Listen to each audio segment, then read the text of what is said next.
So hello aspirants, welcome to our channel. So ನಮಗೆಲ್ಲರಿಗೂ ಗೊತ್ತಿರುವಂತೆ V A O exam ಇದೇ ತಿಂಗಳ 27th ಅಕ್ಟೋಬರ್ಗೆ ಎಕ್ಸಾಮ್ನ ನಡೆಸಲಾಕೈತಿ. ಓಕೆ, ಸೊ ನಮಗೆಲ್ಲರಿಗೂ ಗೊತ್ತಿರುವಂತೆ ಅದ್ರಾಗ 2 ಪೇಪರ್ ಇರ್ತೈತಿ. So paper 1 mainly deals with G K paper. Paper 2 ಏನಿರ್ತೈತಿ ಅದು ಕಮ್ಯುನಿಕೇಷನ್ ಪೇಪರ್ ಇರ್ತೈತಿ. ಸೊ ಕಮ್ಯುನಿಕೇಷನ್ ಪೇಪರ್ ಒಳಗೆ ನಾವು ಹೇಳೋದಾದರೆ 3 ಸಬ್ಜೆಕ್ಟ್ಸ್ ಬರ್ತಾವೆ: ಕನ್ನಡ, ಇಂಗ್ಲೀಷ್ ಮತ್ತು computer. So coming to computer subject, computer ಒಳಗೆ 30 ಮಾರ್ಕ್ಸ್ ಕ್ವಶನ್ಸ್ ಇರ್ತಾವೆ.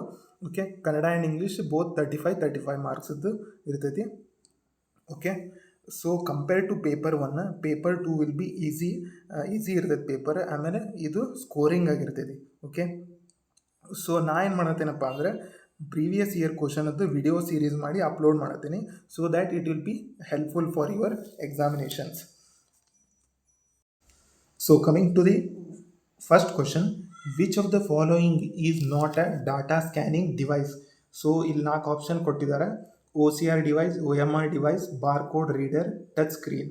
ಸೊ ಇಲ್ಲಿ ನಮ್ಗೆ ಈಸಿಲಿ ಫೈಂಡ್ ಔಟ್ ಮಾಡ್ಬೋದು touch screen. So touch screen ಅಂದರೆ ಲ್ಯಾಪ್ಟಾಪ್ ಆಗಿರ್ಬೋದು, ಟಿ ವಿ ಆಗಿರ್ಬೋದು, ಅವೆಲ್ಲ ಬರ್ತಾವೆ. ಓಕೆ, OCR ಡಿವೈಸ್ ಅಂದರೆ ಆಪ್ಟಿಕಲ್ ಕಾರ್ಡ್ ರೀಡರ್, OMR ಅಂದರೆ optical magnetic reader, next barcode reader. ಇವೆಲ್ಲ ಏನೈತಪ್ಪ ಅಂದರೆ so they are data scanning devices.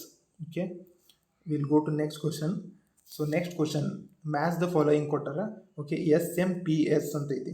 So ನಮ್ಗೆ ಇಲ್ಲೇ SMP ಅನ್ನೋದು ಏನಂತ ಗೊತ್ತಿದ್ರೆ ಇದನ್ನು ಸಾಲ್ವ್ ಮಾಡ್ಬೋದು. SMP ಏನಂದರೆ switch mode power supply. So ಇದರ definition switch mode power supply. So a ಯಾವುದಕ್ಕೈತಪ್ಪ ಅಂದರೆ supply power to various parts of computer. So next, so A3. So ಇಲ್ಲಿ ನೋಡ್ಬೋದು ನಾವು A3. ನೆಕ್ಸ್ಟ್ CPU ಒಳಗೆ ಏನಕ್ಕೈತಪ್ಪ ಅಂದರೆ ಅರ್ಥಮೆಟಿಕ್ ಆ್ಯಂಡ್ ಲಾಜಿಕಲ್ ಆಪರೇಷನ್ ನಡೀತಾವೆ. ಓಕೆ, ಸೊ HDD ಮತ್ತು SSD. C2 ಅಂದರೆ ಇದು ಡಾಟಾ ಸ್ಟೋರೇಜ್. ಸೊ HDD ಅಂದರೆ ಏನಪ್ಪ ಅಂದರೆ ಹಾರ್ಡ್ ಡಿಸ್ಕ್ ಡ್ರೈವ್, SSD ಅಂದರೆ solid state drive. Okay, motherboard ಒಳಗೆ ಏನಕ್ಕೈತಪ್ಪ ಅಂದರೆ to house various components of computer. Okay, ಇದಕ್ಕೆ first option is the right answer ಆಕೈತಿ ಇದಕ್ಕೆ, ಈ ಕ್ವಶನಿಗೆ. Okay, so coming to next question, which operating system OS includes MS-DOS? So MS-DOS ಅಂದರೆ ಏನಪ್ಪ ಅಂದರೆ Microsoft disk operating system. So ಇದರಲ್ಲಿ include ಆಕೈತಪ್ಪ ಇದಂದರೆ it is option number 1, Windows. Okay, so ಇಲ್ಲಿ ಫಸ್ಟ್ ಕ್ವಶನ್ ನಾವು ಮಾಡೋಣ. Which of the following statements are correct? So ನಾವು ನೋಡ್ಬೋದು ಇತ್ತೀಚಿನ ಎಕ್ಸಾಮ್ ಒಳಗೆ ಸ್ಟೇಟ್ಮೆಂಟ್ ವೈಸ್ ಕ್ವಶನ್ಸ್ಗಳು ಭಾಳ ಕಂಡು ಬರ್ತಾವೆ. Okay, level 1, catch is present inside CPU, correct. Level 2, cache is situated at motherboard of computer system, correct. Cache memory stores data for temporary use. So you all A, B, C 3 option correct ಇರೋದ್ರಿಂದ first option is correct. Okay, so next ಕ್ವಶನ್ಗೆ ಹೋಗೋಣ. When the output of AND gate is 1? So ಯಾವಾಗ ನಮ್ದು output and ಗೇಟದ್ದು 1 ಇರ್ತೈತೆ ಅಂತ ಕೇಳ್ಯಾರ. ಸೊ 75ಗೆ only if both inputs are 1, both input 1 ಇದ್ದಾಗ ಮಾತ್ರ ಆ್ಯಂಡ್ ಗೇಟ್ 1 ಆಕೈತಿ. ಸೊ ಈ ಗೇಟ್ಸ್ಗಳು ಅಂತ ಬಂದಾಗ ಆ್ಯಂಡ್ ಗೇಟ್, ಆರ್ ಗೇಟ್, ನಾರ್ ಗೇಟ್, ಸೊ ನೀವು ಅದನ್ನು ತಿಳ್ಕೊಳ್ಳೋದು ಇಲ್ಲಿ ಭಾಳ ಪ್ರಮುಖವಾಗ್ತೈತಿ. ಓಕೆ, ಸೊ ಅದ್ರ ಮೇಲೆ ಕ್ವಶನ್ಸ್ ಬೀಳುವಂಥ ಚಾನ್ಸ್ ಇರ್ತಾವೆ. Okay, so the next question, which of the following is quick and clear method of communication? So either correct answer ಬಂದು face to face informal communication. Email ಆಗಿರ್ಬೋದು, ನೋಟಿಸ್ ಆರ್ ಪೋಸ್ಟರ್ ಆಗಿರ್ಬೋದು, business meeting. So they will be quick ಆಗಿರ್ತದೆ, but they are not clear method of communication. So ನಾವು ಎಷ್ಟೇ technology ಒಳಗೆ ಮುಂದುವರೆದ್ರು face to face ಕಮ್ಯುನಿಕೇಷನ್ನ quick and clear method of communication ಆಕೈತಿ. Okay, next question, when we effectively communicate verbally we should use. So ನಾವು ಯಾವ ಥರದ ವರ್ಡ್ಸನ್ನು ಯೂಸ್ ಮಾಡ್ಬೇಕಂತೇಳಿ ಇಲ್ಲಿ ಕ್ವಶನ್ ಕೊಟ್ಟಾರ. Simple words, difficult words, confusing words, abbreviation. So ಇದು ಕಾಮನ್ ಸೆನ್ಸ್ ಕ್ವಶನ್ ಆಗಿರ್ತೈತಿ. ಓಕೆ, ಸಿಂಪಲ್ ವರ್ಡ್ಸನ್ನು ನಾವು ಯೂಸ್ ಮಾಡಬೇಕಾಕೈತಿ ಯಾರ್ದರ ಜೊತೆ ಕಮ್ಯುನಿಕೇಟ್ ಮಾಡತ್ತಿದ್ದಾಗ. Okay, so next question, encryption is a process of. So encryption ಅದು ಒಂದು ಪ್ರೊಸೆಸ್. ಯಾವುದರದ್ದಪ್ಪ ಅಂದರೆ ಕನ್ವರ್ಟಿಂಗ್ ಪ್ಲೇನ್ ಟೆಕ್ಸ್ಟ್ ಟು ಕ್ಲಿಪ್ ಹರ್ಟ್ ಟೆಕ್ಸ್ಟ್. ಓಕೆ, ಸೊ ನಮಗೆ ಕ್ಲಿಪ್ ಹರ್ಟ್ ಟೆಕ್ಸ್ಟ್ ಬಗ್ಗೆ ಸ್ವಲ್ಪ ನಾಲೆಜ್ ಬೇಕಾಕೈತಿ ಇಲ್ಲೇ. ಸೊ ಕ್ಲಿಪ್ ಹರ್ಟ್ ಟೆಕ್ಸ್ಟ್ ಅಂದರೆ ಇದನ್ನು ಎಲ್ಲಿ ಯೂಸ್ ಮಾಡ್ತಾರಪ್ಪ ಅಂದರೆ ಕ್ರಿಪ್ಟೋಗ್ರಾಫಿ ಒಳಗೆ ಯೂಸ್ ಮಾಡ್ತಾರೆ. ಓಕೆ, ಸೊ ಕ್ಲಿಪ್ ಹರ್ಟ್ ಟೆಕ್ಸ್ಟ್ ಅನ್ನೋದು ಏನಿರ್ತೈತಿ, ಇಟ್ ವಿಲ್ ಬಿ ಅನ್ರೀಡೇಬಲ್ ಡಾಟಾ, ಅಂದರೆ ನಮಗೆ ಓದೋಕ್ಕೆ ಅದನ್ನು ಸಾಧ್ಯ ಆಗ್ತಿರೋದಿಲ್ಲ. ಸೊ ಅದಕ್ಕೆ ನಾವು ಅದನ್ನು ಎನ್ಕ್ರಿಪ್ಟ್ ಮಾಡಿದಾಗ ನಮಗೆ ಅದನ್ನು ಓದಲಿಕ್ಕೆ ಸಾಧ್ಯ ಆಗಿದೆ. Okay, I hope you understand. 79th question, dash is the uneven dash is the uneven delay in the video or audio data packet delivery. So ಯಾವುದಪ್ಪ ಅಂದರೆ ಇಲ್ಲಿ ಆಪ್ಷನ್ಸ್ ಕೊಟ್ಟಾರ, router, accuracy, jitter and deliver. So ಇದ್ರ right answer ಬಂದು jitter. So ನಾವೇನು YouTube ನೋಡುವತ್ತಾಗಿರ್ಬೋದು ಅಥವಾ ಯಾವ್ದಾದ್ರು ಇಮೇಜ್ನ download ಮಾಡಬೇಕಾದ್ರೆ ನಮಗೆಲ್ಲ ರೌಂಡ್ ಕಲರ್ ಒಂದು ಸರ್ಕಲ್ನ ತಿರುಗೋದು ಕಾಣ್ತೈತಿ. ಸೊ ಅದಕ್ಕೆ ನಾವೇನು ಹಾಕ್ತೀವಿ ಅಂದರೆ jitter. So it is uneven delay in the video or audio. Okay, so next ಕ್ವಶನಿಗೆ ಹೋಗೋಣ. ಸೊ ಇಲ್ಲೇ ಮ್ಯಾಚ್ ದ ಫಾಲೋಯಿಂಗ್ ಕೊಟ್ಟಾರ. ಸೊ ಅಲ್ಲಿ ನಾವು ಹೋದ ಕ್ವಶನ್ ಒಳಗೆ ನೋಡಿದ್ವಿ, ಜಿಟರ್ ಬಗ್ಗೆ ನೋಡಿದ್ವಿ. ಓಕೆ, ಸೊ ಜಿಟರ್ ಅಂದರೆ ಏನಪ್ಪ ಅಂದರೆ it is delay in packet arrival. So A2. Okay, next protocol ಅಂದರೆ ಏನಪ್ಪ ಅಂದರೆ set of a rules. So ನಾವು ಕಂಪ್ಯೂಟರ್ ಅಲ್ಲೇ ಕಾಮನ್ ಲ್ಯಾಂಗ್ವೇಜ್ ಒಳಗೂ ಯೂಸ್ ಮಾಡ್ತೀವಿ. ಪ್ರೋಟೋಕಾಲ್ ಅಂದರೆ it is a set of a rules. Simplex ಅಂದರೆ unidirectional. Next transmission medium is the physical path. Okay, so ಇದಕ್ಕೆ ರೈಟ್ ಆನ್ಸರ್ ಯಾವುದಕ್ಕೈತಪ್ಪ ಅಂದರೆ third option is right. So next ಕ್ವಶನಿಗೆ ಹೋಗೋಣ. The total number of a rows present in a table is called as. So total number of a ರೋಸಿಗೆ ನಾವು ಏನಂತೀವಿ ಅಂದರೆ ಕಾರ್ಡಿನಾಲಿಟಿ. So ಇದನ್ನು ನಾವು ಇಂಗ್ಲೀಷ್ ಒಳಗೂ ಯೂಸ್ ಮಾಡ್ತೀವಿ, ಕಾರ್ಡಿನಾಲಿಟಿ, ಆರ್ಡಿನಾಲಿಟಿ ಅಂತೇಳಿ. ಸೊ ನಂಬರ್ಸ್ ಅಂತ ಏನಾದರೂ ಬಂದರೆ ಇಟ್ ಈಸ್ ಕಾರ್ಡಿನಾಲಿಟಿ. ಅಷ್ಟು ನಮ್ಗೆ ಗೊತ್ತಿರಬೇಕು. Okay, 82nd question, what is the relationship called when it is maintain between two entities. So two entities ಮಧ್ಯೆ ಒಂದು ರಿಲೇಷನ್ಶಿಪ್ ಐತೆ ಅಂದರೆ ಅದಕ್ಕೆ ನಾವು ಏನಂತೇವೆ ಅಂದರೆ it is called as binary. So unary ಅಂದರೆ ಇಟ್ ಈಸ್ 1, ಟೆರ್ನರಿ ಅಂದರೆ 3, ಕ್ವಾಟರ್ನರಿ ಅಂದರೆ 4. Okay, it is easy question. So next question, 83rd question, dash is the process of finding errors in software code. So software code ಒಳಗೆ ನಾವು ಎರರ್ಸ್ನ find out ಮಾಡ್ಬೇಕಂದ್ರೆ ಅದಕ್ಕೆ ಯಾವ process ಅಂತಾರೆ ಅಂತೇಳಿ ಕೇಳ್ಯಾರ. ಓಕೆ, ಸೊ ಕರೆಕ್ಟ್ ಆನ್ಸರ್ ಬಂದು debugging is the right answer. So hacking ಅಂದರೆ it is completely different. So ವೆಬ್ಸೈಟ್ನ ಹ್ಯಾಕ್ ಮಾಡ್ತಿರ್ತಾರೆ, ಅಕೌಂಟ್ಸ್ನ ಹ್ಯಾಕ್ ಮಾಡ್ತಿರ್ತಾರೆ, ಅದು ಬೇರೆ. ಸೊ ಕಂಪೈಲಿಂಗ್ ಅಂದರೆ ಸೊ ನಾವು ಕೋಡ್ ಬರೋದಾದ ತಕ್ಷಣ ಕಂಪೈಲ್ ಮಾಡ್ತೀವಿ. ಓಕೆ, ಸೊ ಕಂಪೈಲ್ ಆದ ನಂತರ ಟೆಸ್ಟಿಂಗ್ ನಡೀತೈತಿ. ಸೊ ದಟ್ ಕೋಡ್ ಕರೆಕ್ಟಾಗಿ ವರ್ಕ್ ಆಗೈತೋ ಇಲ್ಲೋ ಅಂತೇಳಿ. ಓಕೆ, ಸೊ ಇದ್ರ ಕ್ವಶನ್ದು answer debugging. It is process of finding errors in software code. Okay, so ನಾವು ನೆಕ್ಸ್ಟ್ ಕ್ವಶನಿಗೆ ಹೋಗೋಣ. What is the computer terminology for login name and password verification. So ನಾವು ಏನಂತೇವೆ ಅಂದರೆ authentication. So login, name login ಆಗಿರ್ಬೋದು, password verification ಆಗಿರ್ಬೋದು, ಇದನ್ನೆಲ್ಲ ನಾವು ಆಫೀಸ್ ಒಳಗಾಗಿರ್ಬೋದು ಎಲ್ಲ ಕಡೆ ಮಾಡ್ತೀವಿ. ಓಕೆ, ಸೊ ಇದಕ್ಕೆ ಏನಂತೇವೆ ಅಂದರೆ ಅಥೆಂಟಿಕೇಷನ್ ಅಂತ ಅಂತೀವಿ. Okay, next question, Quick Heal, Norton, Smart Dog, McAfee are the example of. So they are all the examples of antivirus. So ಇದನ್ನು ನಾವು ಕಂಪ್ಯೂಟರ್ಗೆ ಆ್ಯಂಟಿವೈರಸ್ನ ಹಾಕ್ತೀವಿ. Okay, so to run the computer smoothly. Okay, so ನಾವು ಗೊತ್ತೈತಿ quick ಹೀಲ್ದು advertise ನೋಡಿ ನಾವು ಹೇಳ್ಬೋದು ಇಟ್ ಈಸ್ ಆ್ಯನ್ ಆ್ಯಂಟಿವೈರಸ್. ಹೀಗೆ ಒಂದು ಎಕ್ಸಾಂಪಲ್ ಅಂತ ಹೇಳಿ. ಓಕೆ, 86th ಕ್ವಶನ್, ನೆಕ್ಸ್ಟ್ ಕ್ವಶನ್ಗೆ ಹೋಗೋಣ. So dash can serve up to 50,000 users at a same time.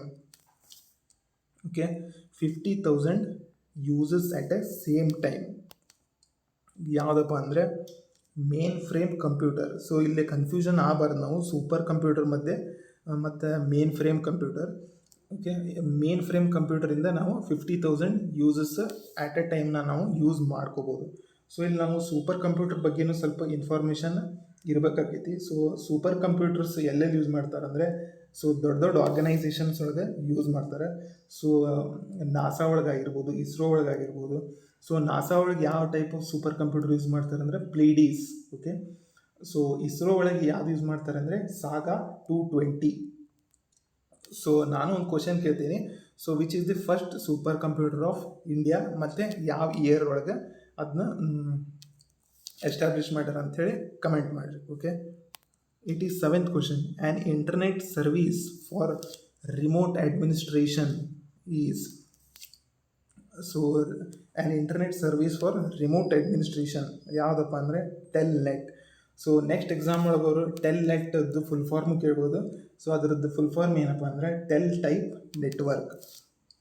Okay, so internet ಸರ್ವೀಸನ್ನು ಅವರು ರಿಮೋಟ್ ಏರಿಯಾಸ್ ಒಳಗೆ ಕುಂತು ಅಡ್ಮಿನಿಸ್ಟ್ರೇಷನ್ ಮಾಡ್ತಿರ್ತಾರೆ. Okay, next question 88th question. Which of the following is not an octal. So which of the following is not an octal number. So ನಮ್ಗೆ octal number ಅಂತ ಅಂದರೆ ಏನಂತೇಳಿ first of all ಗೊತ್ತಿರಬೇಕು. So octal number ಅಂದರೆ 0 to 7 ಅಂದರೆ 0 1 2 3 4 5 6 and 7. Okay, so 7 ಆದಮೇಲೆ ಯಾವುದೇ ಬಂದರೂ ಅದು ಆಕ್ಟಲ್ ನಂಬರ್ ಅಲ್ಲ. ಸೊ ನಾವು ಕ್ವಶನ್ನ ಕರೆಕ್ಟಾಗಿ ಹೋದ್ರಿ. Which of the following is not an octal number ಅಂತ ಕೇಳ್ಯಾರ. ಸೊ 7 ಅಲ್ಲದನ್ನು ನಾವು ಆಪ್ಷನಲ್ಲಿ ಚೂಸ್ ಮಾಡಬೇಕು. ಓಕೆ, 6 7 8 ಆಗಿದೆ, 8 ಐತಿಲ್ಲೇ. Okay, next 1 4 9. So they are not an octal numbers. So option 4 B and C is the right answer for this question. So ನಾವು next ಕ್ವಶನಿಗೆ ಹೋಗೋಣ. So which of the following is not valid binary number. ಇಲ್ಲೇ ನಾವು ಕ್ವಶನ್ನ ಯಾವಾಗಲೂ ಕರೆಕ್ಟಾಗಿ ಓದಬೇಕು. Not ಅಂತ ಕೇಳಿದ್ದಾರೆ. ಸೊ ನಮಗೆ ಬೈನರಿ ನಂಬರ್ಸ್ ಅಂದರೆ ಏನಂತ ಗೊತ್ತಿರಬೇಕು. ಸೊ ಬೈನರಿ ನಂಬರ್ಸ್ ಅಂದರೆ it is nothing but 0 and 1. So 0 and 1ನ ಹೊರತುಪಡಿಸಿದರೆ ಅದು ಬೈನರಿ ನಂಬರ್ ಆಗೋದಿಲ್ಲ. ಸೊ ಆಪ್ಷನ್ ಒಳಗೆ ನೋಡಿದರೆ ಇಲ್ಲೇ 3rd ಆಪ್ಷನ್ ಐತಿ 1002. So it is not a valid binary number. Okay, so next ಕ್ವಶನಿಗೆ ಹೋಗೋಣ. So next question, full form of BCC in email composition. So ಈ ಕ್ವಶನ್ ಏನೈತಿ, ದಿಸ್ ಈಸ್ ರಿಪೀಟೆಡ್ ಕ್ವಶನ್. ಭಾಳ ಸರ ಈ ಕ್ವಶನ್ನ ಕೇಳಿದ್ದಾರೆ. Okay, so full form of BCC ಏನಪ್ಪ ಅಂದರೆ ಬ್ಲೈಂಡ್ ಕಾರ್ಬನ್ ಕಾಪಿ. ಸೊ ಇಲ್ಲಿ ನೋಡ್ಬೋದು ನಾವು ಎಲ್ಲ ಅವ್ರು BCC ಇರೋದನ್ನೇ ಫುಲ್ ಫಾರ್ಮ್ ಟೈಪ್ ಕೊಟ್ಟಿದ್ದಾರೆ. ಅದ್ರ ಕರೆಕ್ಟ್ ಆಪ್ಷನ್ ಬಂದು blind carbon copy. So email ಒಳಗೇ CC ಅಂತ ಬರುತ್ತೆ. ಅದು ಏನಂತ ಹೇಳಿ ನೀವು ಕಮೆಂಟ್ ಮಾಡಿರಿ. Okay, 91st question. Next question, summation is used for dash in MS Excel.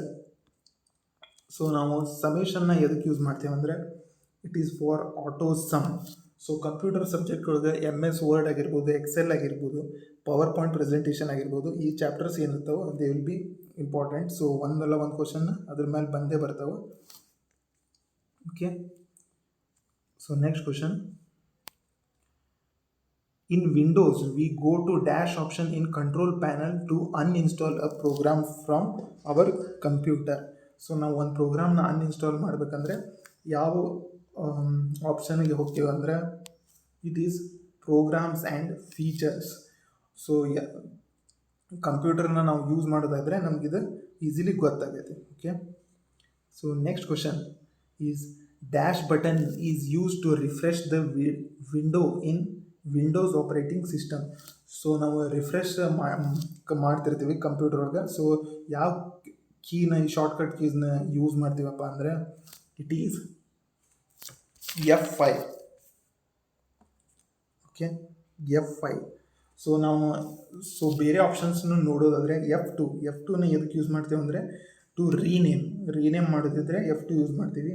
Okay, F4ನ ಎದಕ್ಕೆ ಯೂಸ್ ಮಾಡ್ತೀವಿ ಅಂದರೆ ಒಂದು ವಿಂಡೋನ ಕ್ಲೋಸ್ ಮಾಡಬೇಕಂದ್ರೆ F4ನ ಯೂಸ್ ಮಾಡ್ತೀನಿ. ಹಾಗೆ ಇಲ್ಲಿ F6 ಅಂತ ಐತಿ.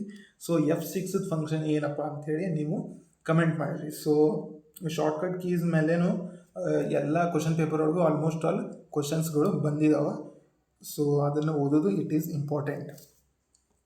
ಸೊ ನೆಕ್ಸ್ಟ್ ಕ್ವಶನಿಗೆ ಬರೋಣ. The file extension of MS Word file is. So file extension ಏನಂತ ಹೇಳಿ ಅದು ಸೇವ್ ಆಕೈತಂದರೆ it is .doc. Second option .doc ಅಂಥೇಳಿ ಎಮ್ ಎಸ್ ವರ್ಡ್ ಒಳಗೆ ನಾವು ಯಾವುದೇ ಫೈಲ್ ಮಾಡಿದರೆ ಅದು .doc ಅಂತ ಸೇವ್ ಆಗಿದೆ. ಓಕೆ, ಸೊ ಇಲ್ಲಿ ನಾವು ನೆಕ್ಸ್ಟ್ ಇದರಲ್ಲಿ ಆಪ್ಷನ್ಸ್ ನೋಡೋದಾದರೆ .dot ಅಂತ ಐತಿ. ಸೊ ಇದು ಮೈಕ್ರೋಸಾಫ್ಟ್ ವರ್ಡ್ ಒಳಗೆ document template or graph language ಏನಿರ್ತೈತಿ, ಸೊ ಅದು .dot ಎಕ್ಸ್ಟೆನ್ಷನ್ ಅಂಥೇಳಿ ಸೇವ್ ಆಗಿದೆ. ಸೊ ಇಲ್ಲಿ ನೆಕ್ಸ್ಟ್ ಐತಿ XML ಎಕ್ಸ್ಟೆನ್ಷನ್. ಸೊ ಇದು HTML ಅಂದರೆ it is computer language. So ಆ ಲ್ಯಾಂಗ್ವೇಜ್ ಒಳಗೆ ಫೈಲ್ಸ್ ಏನಂತ ಸೇವ್ ಆಕೈತೆ ಅಂದರೆ .xml. ಸೊ ಇಲ್ಲಿ .bin ಅಂತ ಐತಿ. ಸೊ ನೀವು ಅದು ಯಾವ ಫೈಲಿಂದ ಎಕ್ಸ್ಟೆನ್ಷನ್ ಅಂಥೇಳಿ ಕಮೆಂಟ್ ಮಾಡಿರಿ. Okay, so coming to next question. So match the following. So ಈ ಕ್ವಶನ್ ಏನೈತೆ ಅಂದರೆ it is very much repeated question. ಭಾಳ ಸರ ಈ ಕ್ವಶನ್ಸನ್ನು ನಾವು ಕ್ವಶನ್ ಪೇಪರಲ್ಲಿ ನೋಡ್ಬೋದು. ಓಕೆ, ಸೊ ನಮಗಿದು ಜನ್ರೇಷನ್ ಮೇಲೆ ಒಂದು ಕ್ವಶನ್ ಅಂತೂ ಭಾಳ ಸರ ಕೇಳಿದ್ದಾರೆ. ಓಕೆ, ಫಸ್ಟ್ ಜನ್ರೇಷನ್ ನಮಗೆಲ್ಲರಿಗೂ ಗೊತ್ತಿರುವಂತೆ vacuum tubes, second generation transistors. Okay, ನಮಗಿಲ್ಲಿ ಎರಡೇ ಆಪ್ಷನ್ ಗೊತ್ತಿದ್ರು ನಾವು ಇಲ್ಲಿ ಕರೆಕ್ಟ್ ಆದಂಥ ಆನ್ಸರ್ ಮಾರ್ಕ್ ಮಾಡ್ಬೋದು. So A3, B4. Okay, third ಜನ್ರೇಷನಿಗೆ ನಾವು ಏನು ಯೂಸ್ ಮಾಡಿವಿ ಅಂದರೆ integrated circuit with SSI and MSI technology. Fourth ಜನ್ರೇಷನಿಗೆ integrated circuits with VLSI technology. Fifth ಜನ್ರೇಷನಿಗೆ integrated circuits with ULSI technology. So correct answer is option number 3. So ಜನ್ರೇಷನ್ಗಳ ಮೇಲೆ questions ಭಾಳ ಸಲ ರಿಪೀಟ್ ಆಗಿದೆ. Okay, coming to next question. So next question, dash was the first commercial computer used in United States. So ಈ question ಏನೈತಿ ಇದು almost ಅಲ್ಲಿ ಭಾಳ ಸರ್ ರಿಪೀಟ್ ಆದಂಥ ಕ್ವಶನ್ಸೇ ಇದು. ಓಕೆ, ಇದರ ಕರೆಕ್ಟ್ ಆದಂಥ ಆನ್ಸರ್ ಬಂದು ಯುನಿವ್ಯಾಕ್ ಅನ್ನೋದು ಇದಕ್ಕೆ right answer. So next upcoming exam ಒಳಗವರು ಯುನಿವ್ಯಾಕನ್ನು ಫುಲ್ ಫಾರ್ಮ್ ಕೇಳ್ಬೋದು. ಸೊ ಏನಪ್ಪ ಯುನಿವ್ಯಾಕ್ ಫುಲ್ ಫಾರ್ಮ್ ಅಂದರೆ ಯೂನಿವರ್ಸಲ್ ಆಟೋಮೆಟಿಕ್ ಕಂಪ್ಯೂಟರ್. ಓಕೆ, ಇಲ್ಲೇ ಆಪ್ಷನ್ಸ್ ಒಳಗೆ ನೋಡೋದಾದರೆ EDVAC ಅಂತ ಐತಿ. ಸೊ ಇದ್ರ ಫುಲ್ ಫಾರ್ಮ್ ಏನಂದರೆ electronic discrete variable automatic computer. Okay, so ENIAC ಮತ್ತು IBM 65 ಫುಲ್ ಫಾರ್ಮ್ನ ನೀವು ಕಮೆಂಟ್ ಬಾಕ್ಸಾಗ ಕಮೆಂಟ್ ಮಾಡಿರಿ. Okay, so 97th question, which of the following helps to automate a frequency used series of commands? So 97th question is macro. Which of the following helps to automate a frequently used series of commands? So either correct answer bandre macro. Okay, next question. Nowadays Kannada text in internet web is available in dash format.